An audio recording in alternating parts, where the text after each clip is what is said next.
Nuk ka keqardhje më të madhe se një mundësi e humbur. Kjo thënie na kujton rëndësinë e shfrytëzimit maksimal të mundësive. Ajo shërben si një motivam i fuqishëm për të ndjekur në mënyrë aktive përpjekjet e dobishme dhe për të mos lënë që shanset e vlefshme të zhduken.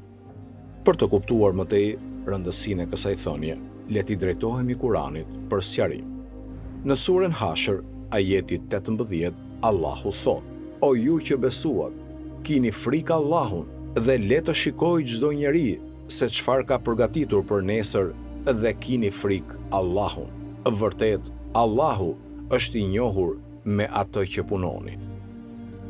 Ky ajet thekson rëndësinë e të qenit i ndërgjegjshëm për veprimet tona dhe pasojat e tyre. Na nxit të mendojmë për veprat tona dhe të shfrytëzojmë sa më shumë kohën tonë në këtë botë, pasi do të mbajmë përgjegjësi për zgjedhjet tona. Në mënyrë të ngjashme, në surën Mumtehana, ajeti 1, Allahu thot: "O ju që besuat, mos i merrni për miq armiqtë e mi dhe armiqtë tuaj, duke u dhënë atyre dashuri, ndërsa ata nuk besuan në atë që ju erdhi e vërteta."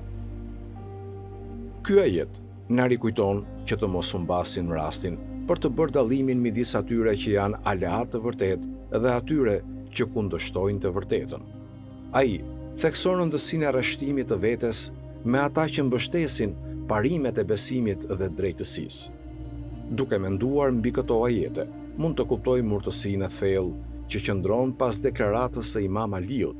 Kjo thënie shërben si një përkujtesë se mundësitë në jetë janë të çmuara dhe nuk duhet të humben. Na nxit që të shfrytëzojmë rastin për të kryer vepra të mira, për të kërkuar dituri dhe për të forcuar marrëdhëniet tona me Allahun.